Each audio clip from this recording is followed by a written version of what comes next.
ನಮ್ರತಾ ಗೌಡ ಸ್ಯಾಂಡಲ್ವುಡ್ನಲ್ಲಿ ಕಿರುತೆರೆಯಲ್ಲಿ ಬಾಲ ನಟಿಯಾಗಿ ಹೆಸರನ್ನ ಮಾಡಿ ಅದಾದ ನಂತರ ಕಿರುತೆರೆಯಲ್ಲಿ ಹೀರೋಯಿನ್ ಆಗಿ ಖಳನಾಯಕಿಯಾಗಿ ತಂಗಿಯಾಗಿ ಪೋಷಕ ನಟಿಯಾಗಿ ಹೀಗೆ ಅನೇಕ ರೀತಿಯಾದಂಥ ಪಾತ್ರವನ್ನು ನಿಭಾಯಿಸಿದವರು ನಮ್ರತಾ ಗೌಡ.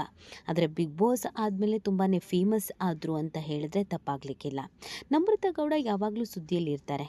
ಒಂದಲ್ಲ ಒಂದು ವಿಚಾರಕ್ಕೆ ಸದಾಕಾಲ ಸದ್ದು ಮಾಡ್ತಾನೆ ಇರ್ತಾರೆ. ಇದೀಗ ಅವರೇ ತಮ್ಮ ಜೀವನದಲ್ಲಾದಂಥ ಅತಿ ದೊಡ್ಡ ಬದಲಾವಣೆ, ಜೀವನದಲ್ಲಿ ಬೀಸಿದಂಥ ಒಂದು ಬಿರುಗಾಳಿ, ಅದಾದಮೇಲೆ ಏನೆಲ್ಲ ಕೆಟ್ಟ ರೀತಿಯಾದಂಥ ಅನುಭವ ಆಯಿತು, ಯಾವೆಲ್ಲ ಕೆಟ್ಟ ರೀತಿಯಾದಂಥ ಆರೋಪಗಳನ್ನು ಎದುರಿಸಬೇಕಾಯಿತು, ಎಷ್ಟೆಲ್ಲ ನಿಂದಿಸಿಕೊಳ್ಳಬೇಕಾಯಿತು, ಆರೋಪ ಅವಮಾನದಲ್ಲಿ ಹೇಗೆ ಜೀವನ ಕಳಿಬೇಕಾಯಿತು ಅನ್ನೋದನ್ನು ಸಂಪೂರ್ಣವಾಗಿ ಮನಸ್ಸು ಬಿಚ್ಚಿ ಮಾತನಾಡಿದ್ದಾರೆ. ಹಾಗಿದ್ರೆ ನಮ್ರತಾ ಲೈಫ್ನಲ್ಲಿ ನಿಜವಾಗ್ಲೂ ಅಂತಹ ಕಠೋರ ದಿನಗಳು ಆಗಿದ್ವಾ? ಅದೆಲ್ಲವನ್ನ ಮರೆತು ಜೀವನ ನಡೆಸ್ತಾ ಇದ್ದಾರಾ? ಇವತ್ತು ಇಷ್ಟು ಬೋಲ್ಡ್ ಆಗಿ ಜೊತೆಗೆ ಇಷ್ಟು ಕಾಮಾಗಿ ಇರೋದಕ್ಕೆ ಕಾರಣ ಅವರು ಜೀವನದಲ್ಲಿ ಅನುಭವಿಸಿದ ಆ ಎಲ್ಲ ಕಹಿ ಘಟನೆಗಳೇ ಕಾರಣನ? ಇದೆಲ್ಲವನ್ನ ಕಂಪ್ಲೀಟ್ ಆಗಿ ಈ ವಿಡಿಯೋದಲ್ಲಿ ಹೇಳ್ತಾ ಹೋಗ್ತೀವಿ. ಆದರೆ ಇಲ್ಲಿವರೆಗೂ ನಿಮ್ಮ ಮೆಗಾ ಸುದ್ದಿಯನ್ನು ಸಬ್ಸ್ಕ್ರೈಬ್ ಮಾಡಿಲ್ಲ ಅಂದರೆ ಈಗಲೇ ಸಬ್ಸ್ಕ್ರೈಬ್ ಮಾಡಿ. ಹೆಚ್ಚಿನ ಮಾಹಿತಿಗಾಗಿ ಬೆಲ್ ಐಕಾನ್ ಪ್ರೆಸ್ ಮಾಡುವುದನ್ನು ಮರಿಬೇಡಿ.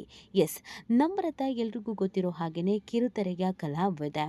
ತನ್ನದೇ ರೀತಿಯಾದಂಥ ನಟನೆಯಿಂದ ಹೆಸರು ಮಾಡಿದ್ದಾರೆ. ಇತ್ತೀಚೆಗೆ ಅವರ ಬಟ್ಟೆಯ ವಿಚಾರದಲ್ಲೂ ಕೂಡ ಎಲ್ಲರೂ ಇವರನ್ನು ಫಾಲೋ ಮಾಡ್ತಾರೆ. ಇತ್ತೀಚೆಗೆ ಸ್ವಲ್ಪ ದಿನಗಳಿಂದ ಮಾಡ್ರನ್ ಆಗಿ ಕಾಣಿಸ್ಕೊಳ್ದೇನೆ ಟ್ರೆಡಿಷ್ನಲ್ ಆಗಿ ಕಾಣಿಸ್ಕೊಳ್ತಿದ್ದಾರೆ. ಆದರೆ ಕೆಲವು ದಿನಗಳ ಹಿಂದೆ ಸಿಕ್ಕಾಬಟ್ಟೆ ಬೋಲ್ಡ್ ಆಗಿ ಸಿಕ್ಕಾಬಟ್ಟೆ ಬಾಡಿಯನ್ನು ತೋರಿಸುವಂಥ ಫೋಟೋಸ್ಗಳನ್ನು ಹಾಕ್ತಾ ಇದ್ರು. ಬಡ್ಡೆ ಹುಡುಗರು ಬೆಚ್ಚಿ ಬಿದ್ದಿದ್ರು. ಇದೇನಿದು, ನಮ್ಮ ನಮ್ರತಾ ಹೀಗಾಡ್ತಿದ್ದಾರಲ್ಲ, ಅಂಥದ್ದು ಏನಾಗ್ಬಿಡ್ತು ಅನ್ನುವಂಥದ್ದು ಎಲ್ರಿಗೂ ಪ್ರಶ್ನೆ ಆಗಿತ್ತು. ಕೆಟ್ಟ ಕೆಟ್ಟ ಕಮೆಂಟ್ಗಳು ಬಂದಿದೆ, ಟ್ರೋಲ್ ಮಾಡಿದ್ದು ಇದೆ. ಇದೊಂದು ಫೋಟೋ, ಇದೊಂದು ವಿಡಿಯೋದಿಂದ ಕೇವಲ ನಮ್ರತಾ ಮಾತ್ರ ಬಯಸ್ಕೊಳ್ಳೋದೆ, ಅವರ ತಂದೆ ತಾಯಿಯನ್ನೂ ಕೂಡ ಬಯಸಿದ್ದು, ಅವಮಾನ ಮಾಡಿದ್ದು, ಅವಾಚ್ಯ ಶಬ್ದಗಳಿಂದ ನಿಂದಿಸಿದ್ದು ಎಲ್ಲವೂ ಕೂಡ ಆಗಿದೆ. ಆದರೆ ಅದೆಲ್ಲವೂ ಯಾಕಾಯಿತು, ಹೇಗಾಯಿತು, ಅದನ್ನು ಬೇಕು ಅಂತಲೇ ಮಾಡಿದ್ದು, ಅದಕ್ಕೂ ಕೂಡ ಒಂದು ಉದ್ದೇಶ ಇತ್ತು. ಯಾರಿಂದ ಅದಾಯಿತು ಅನ್ನೋದನ್ನು ಸ್ವತಃ ನಮ್ರತಾನೇ ಹೇಳ್ಕೊಂಡಿದ್ದಾರೆ. ಹೌದು, ಸೆಲೆಬ್ರಿಟಿಗಳಾಗಿರಲಿ ಅಥವಾ ಸಾಮಾನ್ಯ ಜನರಾಗಿರಲಿ ಎಲ್ಲರ ಲೈಫಲ್ಲೂ ಈ ಪ್ರೀತಿ ಅನ್ನೋದಂತೂ ಇದ್ದೇ ಇರುತ್ತೆ. ಯಾವುದಾದ್ರೂ ಒಂದು ಟೈಮಲ್ಲಿ ಯಾರಿಗಾರು ಒಬ್ಬರಿಗೆ ಒಂದು ಪ್ರೀತಿ ಅನ್ನೋದು ಅರಳಿರುತ್ತೆ. ಅದೇ ರೀತಿಯಾಗಿ ನಮ್ರತಾ ಕೂಡ ಒಬ್ಬ ಹುಡುಗನನ್ನು ಇಷ್ಟಪಟ್ಟು ಪ್ರೀತಿ ಮಾಡ್ತಾ ಇದ್ರು. ಅವರದ್ದು ಸುಮಾರು 5ರಿಂದ 6 ವರ್ಷಗಳ ಲವ್ ಆಗಿತ್ತು. ಇಬ್ಬರು ಒಬ್ಬರನ್ನೊಬ್ಬರು ಹಚ್ಕೊಂಡಿದ್ರು, ಪ್ರೀತಿ ಮಾಡಿದ್ರು, ಮದುವೆ ಆಗಬೇಕು ಅನ್ನುವಂಥ ನಿರ್ಧಾರಕ್ಕೆ ಕೂಡ ಬಂದಿದ್ರು. ಆದರೆ ಅದೇನಾಯಿತು ಏನೋ ಗೊತ್ತಿಲ್ಲ, ಮಧ್ಯದಲ್ಲಿ ಎಲ್ಲವೂ ಕೂಡ ತಲೆ ಕೆಳಗಾಯಿತು. ತಾವು ಹಾಕಿಕೊಂಡ ಪ್ಲಾನೇ ಬೇರೆ, ಅಲ್ಲಾಗಿದ್ದೇ ಬೇರೆ. ಏನೋ ಮಾಡಲು ಹೋಗಿ ಇನ್ನೇನೋ ಆಗಿತ್ತು ಅನ್ನೋ ಹಾಗೇನೆ ಇಬ್ಬರ ನಡುವೆ ಸಾಕಷ್ಟು ವೈಮನಸ್ಸು ಬಂದಿತ್ತು. ಜಗಳ ವಿಕೋಪಕ್ಕೆ ಹೋಗಿತ್ತು. ಕೊನೆಯದಾಗಿ ಇಬ್ರು ಒಟ್ಟಿಗೆ ಇರೋದಕ್ಕಿಂತ ಬೇರಾಗೋದು ಬೆಟರ್ ಅನ್ನುವಂಥ ನಿರ್ಧಾರಕ್ಕೆ ಬಂದು ಲೆಟ್ಸ್ ಬ್ರೇಕಪ್ ಅಂತ ಹೇಳಿ ಬ್ರೇಕಪ್ ಮಾಡಿಕೊಂಡ್ರು. ಆದರೆ ನಮ್ರತಾ ಇದರಿಂದ ಆಚೆ ಬರೋದಕ್ಕೆ ತೀರಾ ಕಷ್ಟಪಟ್ಟಿದ್ದಾರೆ. ಆ ಹುಡುಗನನ್ನು ಹೇಗೆ ಮರಿಬೇಕು, ಅದರಿಂದ ಆಚೆ ಹೇಗೆ ಬರಬೇಕು ಯಾವುದು ಕೂಡ ಗೊತ್ತಿಲ್ಲ. ಒಂದು ಕಾಲದಲ್ಲಿ ಡಿಪ್ರೆಷನ್ಗೂ ಕೂಡ ಹೋಗಿದ್ರಂತೆ ನಮ್ರತಾ. ತೀರಾ ಕಷ್ಟ ಆಗಿತ್ತಂತೆ.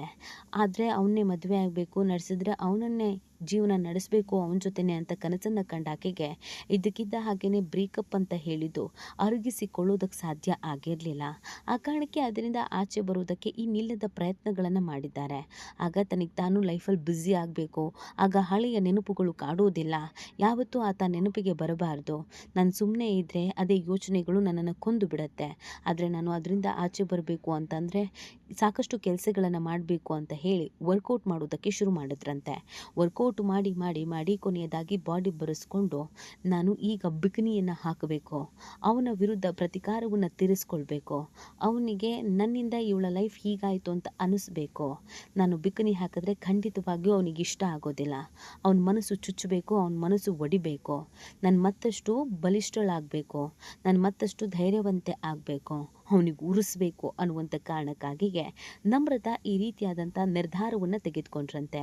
ನಿರಂತರವಾಗಿ ಜಿಮ್ಮಿಗೆ ಹೋಗಿ ಹಾರ್ಡ್ ವರ್ಕನ್ನು ಮಾಡಿ ಬಾಡಿ ಬರೆಸ್ಕೊಂಡು ಕೊನೆಯದಾಗಿ ನಾನು ಬಿಕಿನಿಯನ್ನು ಧರಿಸಬೇಕಾಯಿತು. ಎಲ್ಲವೂ ಕೂಡ ಆಗಿದ್ದು ಅವನಿಂದಲೇ. ಅವನು ಕೊಟ್ಟಂತಹ ನೋವುಗಳು ನನಗೆ ಇನ್ನಿಲ್ಲದಂತೆ ಕಾಡಿತ್ತು. ಸಾಮಾನ್ಯವಾಗಿ ಲವ್ ಬ್ರೇಕಪ್ ಆದರೆ ಹುಡುಗರು ಕುಡಿತಾರೆ ಅಥವಾ ಇನ್ನೊಂದೇನೋ ಅಡಿಕ್ಟ್ ಆಗ್ತಾರೆ, ಇನ್ನೊಂದೇನೋ ಬಳಕೆ ಮಾಡ್ಕೊಳ್ತಾರೆ. ಆದರೆ ನನಗೆ ಅದ್ಯಾವುದನ್ನು ಮಾಡಬೇಕು ಅಂತ ಗೊತ್ತಾಗಿರಲಿಲ್ಲ. ಇರಲಿಲ್ಲ. ಆದರೆ ನಾನು ತುಂಬ ಬ್ಯುಸಿ ಆಗಬೇಕು ಅಂತ ಅನ್ನಿಸ್ತು. ಅದಕ್ಕೆ ಅಂತ ಕಷ್ಟಪಟ್ಟು ಜಿಮ್ಮಿಗೆ ಹೋದೆ, ವರ್ಕೌಟ್ ಮಾಡಿದೆ, ದೇಶ ಸುತ್ತಬೇಕು ಅಂತ ಅನ್ನಿಸ್ತು.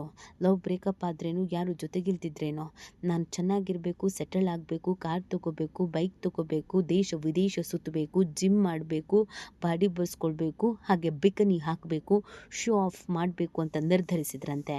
ಆ ಕಾರಣಕ್ಕಾಗಿಯೇ ಅವತ್ತಿನಿಂದ ಹಠಕ್ಕೆ ಬಿದ್ದು ಎಲ್ಲವನ್ನೂ ಮಾಡ್ಕೊಂಡು ಬಂದಿದ್ದೀನಿ. ಅದಾದಮೇಲೆ ಕೆಟ್ಟ ಕೆಟ್ಟ ಕಮೆಂಟ್ಗಳು ಬಂದಾಗ ಮತ್ತೆ ನಾನು ಬ್ರೇಕ್ ಡೌನ್ ಆದೆ, ಕುಸಿದು ಹೋದೆ. ನಮ್ಮ ತಂದೆ ತಾಯಿಯನ್ನು ಕೆಟ್ಟ ಕೆಟ್ಟದಾಗಿ ಕಮೆಂಟ್ ಮಾಡೋದಕ್ಕೆ ಶುರು ಮಾಡಿದ್ರು. ಇಂಥ ಮಗಳನ್ನು ಹೆತ್ತಿದ್ದೀರಲ್ಲ, ನೀವೇ ಪುಣ್ಯವಂತರು ಅಂತೆಲ್ಲ ಒಂದು ರೀತಿಯಲ್ಲಿ ಟ್ರೋಲ್ ಮಾಡಿದ್ರು. ಆಗ ಮತ್ತೆ ನನಗೆ ಮನಸ್ಸಿಗೆ ಘಾಸಿ ಆಯಿತು. ನಾನು ಹೋಗಿ ನಮ್ಮ ತಂದೆ ತಾಯಿ ಬಳಿ ಕೇಳಿದೆ, ನಿಮಗೆ ನನ್ನಿಂದ ಏನಾದರೂ ಬೇಸರ ಆಗಿದೆಯಾ, ನಾನು ಇರುವಂಥ ರೀತಿಯಿಂದ ನಿಮಗೇನಾದರೂ ಹಿಂಸೆ ಆಗ್ತಿದೆಯಾ ಅಂತ. ಆಗ ಇಲ್ಲ, ನಿನಗೇನು ಅನಿಸುತ್ತೆ ಅದನ್ನು ನೀನು ಮಾಡು, ನೀನು ಕರೆಕ್ಟಾಗಿ ಮಾಡ್ತಾ ಇದೆಯಾ ಅಂತ ಅವರು ಕೂಡ ಧೈರ್ಯ ಹೇಳಿದರು. ಆಮೇಲೆ ಮತ್ತಷ್ಟು ಸ್ಟ್ರಾಂಗ್ ಆದೆ. ನನಗೇನು ಬೇಕೋ ಅದನ್ನೇ ಮಾಡ್ತೀನಿ. ನಾನು ದುಡಿತಾ ಇದ್ದೀನಿ. ಕಾರ್ ಬೇಕು ಅಂದರೆ ಕಾರ್ ತೊಗೊಳ್ತೀನಿ, ಮನೆ ಬೇಕು ಅಂದರೆ ಮನೆ ತೊಗೊತೀನಿ, ಎಲ್ಲಾದರೂ ಟ್ರಿಪ್ ಹೋಗಬೇಕು ಅಂದರೆ ಟ್ರಿಪ್ ಹೋಗ್ತೀನಿ. ಜೀವನದಲ್ಲಿ ಆತ ನನಗೆಲ್ಲವನ್ನೂ ಕಲಿಸ್ಕೊಟ್ಟ.